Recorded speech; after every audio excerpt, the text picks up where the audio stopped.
নমস্কার বন্ধুরা, কেমন আছেন সবাই? এই গরমে সাবধানে থাকবেন। আজ আমি একটা ভিডিও নিয়ে হাজির হয়ে গেছি। দেখুন, কিছুটা পরিমাণ জ্যান্ত মূল্লা মাছ নিয়েছি। একটু আগেই আমি পরিমাণ মতো লবণ হলুদটা মাখিয়ে নিয়েছি। এই ভিডিওটা দেখার জন্য সবাইকে আমি আমন্ত্রণ জানালাম গঙ্গাসাগরের বনেদি রান্নার পক্ষ থেকে। এই মূল্লা মাছ তো গরমে খুব ভালো লাগে খেতে। আর পুকুরের মূল্লা মাছ যদি হয় তাহলে তো আর কথাই নেই। নিজেদের পুকুরের মূল্লা মাছ, জ্যান্ত মূল্লা মাছ যদি হয়। প্রচুর গরম পড়েছে আমাদের এদিকে, বৃষ্টি একেবারেই হচ্ছে না। আমি ফাঁকা রান্নাঘরে বসে আছি, তাও প্রচুর পরিমাণে ঘাম যাচ্ছে। তো যাই হোক, একটা ভিডিও বানানোর জন্য বসে গেছি। কয়েকটা লঙ্কা নিয়েছি, একটা পেঁয়াজ নিয়েছি, টমেটো নিয়েছি, অল্প ধনেপাতা নিয়েছি, আর 1 টেবিল চামচ আমি আদা বেটে নিয়েছি। আর শুকনো মশলাটা দেখিয়ে দিই। আধা চামচের কম আছে হলুদ গুঁড়ো, আধা চামচ ঝালের জন্য লঙ্কা গুঁড়ো, আধা চামচ ধনে গুঁড়ো, আধা চামচ হচ্ছে জিরে গুঁড়ো। তো অল্প মশলাতেই আমি রান্নাটা করব। তো সবাই তো মূল্লা মাছ খেতে পছন্দ করে। ভিডিওটা স্কিপ না করে শুরু থেকে শেষ পর্যন্ত দেখুন বন্ধুরা, আপনাদের সকলের ভীষণ ভালো লাগবে। কড়াইটা বসিয়েছিলাম, কড়াইটা বেশ গরম হয়ে গেছে। মাছগুলো ভেজে নেওয়ার জন্য তেল দিয়ে দিলাম। রান্নাটা আমি বরাবরই সরষা তেলেই করে থাকি। তো সরষা তেলে মাছের তরকারি করলে মাছের টেস্ট কিন্তু আলাদা হয়, খেতে ভীষণ ভালো লাগে।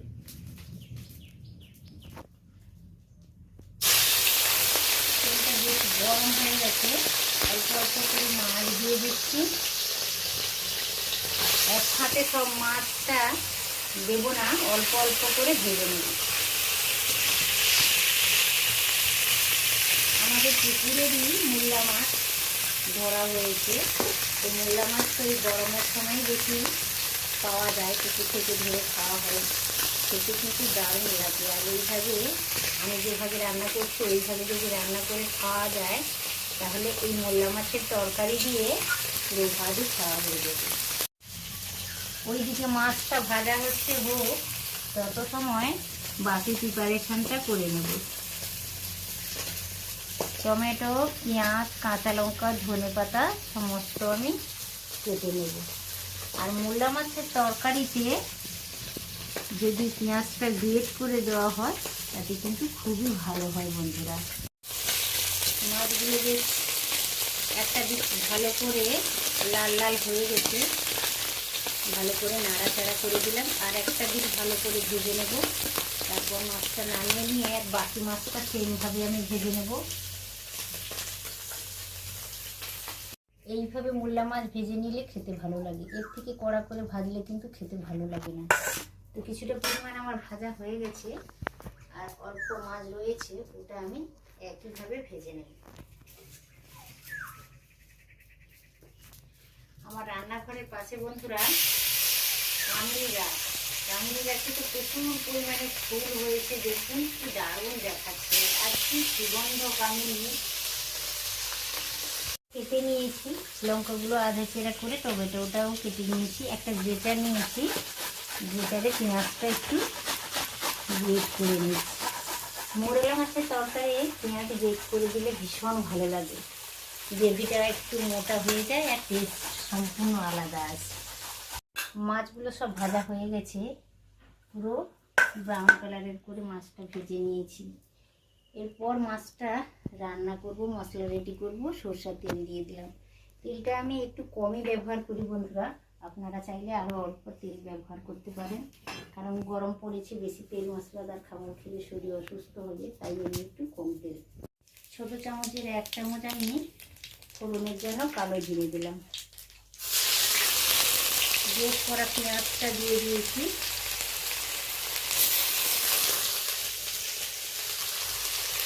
লঙ্কাগুলো আধা চিরা করে রেখেছিলাম, ওটাও দিয়ে দিলাম। পেঁয়াজ, কাঁচা লঙ্কা ফোড়নের থেকে বেশ ভালো করে কষিয়ে নেব। পেঁয়াজটা বেশ ভাজা ভাজা হয়ে গেছে। এই পর্যায়ে আমি কেটে রাখাটা টমেটোটা দিয়ে দিলাম। টমেটো পেঁয়াজের যত সময় না কাঁচা সবটা নষ্ট হচ্ছে তত সময় বেশ ভালো করে কষিয়ে নেব। লবণ দিয়ে দিলাম স্বাদ মতো। লবণটা বেশ ভালো করে পেঁয়াজ টমেটোর সাথে নাড়াচাড়া করে নিচ্ছি। টমেটো পেঁয়াজটা তাড়াতাড়ি নরম হয়ে যাবে। পেঁয়াজ টমেটোটা বেশ নরম হয়ে গেছে। এই পর্যায়ে আদা বাটা দিয়ে দেব। আধা চামচই দিলাম আদা বাটা।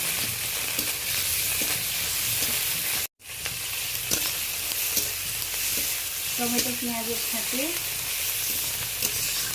আদা বাটা দিয়ে ভালো করে নাড়াচাড়া করে দিয়েছি। আদা বাটাটা প্রথম থেকে দেওয়ার দরকার নেই, তাহলে কড়াই নিচে বসে যাবে, পেঁয়াজ টমেটো ভালো করে ভাজাও যাবে না। এবার আমি গুঁড়ো মশলাগুলো দেবো। তার আগে অল্প গরম জল দিয়ে দেবো। এবার গুঁড়ো মশলাগুলো দিয়ে ভালো করে নাড়াচাড়া করে নেব। মশলাটা একেবারে রেডি হয়ে গেছে। হালকা হালকা তেলও ছেড়ে দিয়েছে। যারা নতুন রাঁধুনি তাদের উদ্দেশ্যে বলছি যে যখন দেখেন যে মশলা থেকে তেল ছেড়ে দিয়েছে তখন বুঝবে যে মশলাটা একেবারে রেডি হয়ে গেছে। তো মশলার সাথে ভেজে রাখা মৌরলা মাছগুলো দিয়ে দিলাম। আপনারা চাইলে জল ফোটার পরও দিতে পারেন, তাতেও ভালো হবে। আর মশলার সাথে একটু দিয়ে যদি হালকাভাবে নাড়াচাড়া করে নিয়ে জলটা দেওয়া যায় তাহলে সেটা আরও ভালো লাগে। খুব একটা বেশি জল লাগবে না, তরকারিটা মাখো মাখো হবে, খেতেও বেশ ভালো লাগবে।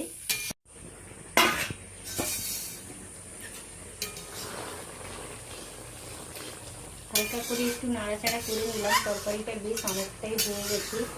গ্রীষ্মের দুপুরে বা রাতে এই ধরনের একটা যদি মৌরলা মাছের তরকারি থাকে তাহলে তো আর কথাই নেই বন্ধুরা। তো মোটামুটি অনেকটাই হয়ে, ধনে পাতা এক মুঠো কেটে রেখেছিলাম, ছড়িয়ে দিলাম। ধনে পাতা কারোর কাছে থাকলে দেবে, না থাকলে কোনো খুব একটা যে অসুবিধা হবে তা কিন্তু নয়। তরকারিটা একেবারে রেডি হয়ে গেছে। এবার আমি উনান থেকে নামিয়ে নিয়ে একটা পাত্রে ঢেলেও নেব। একেবারে খাওয়ার জন্য রেডি হয়ে গেছে মৌরলা মাছের তরকারি।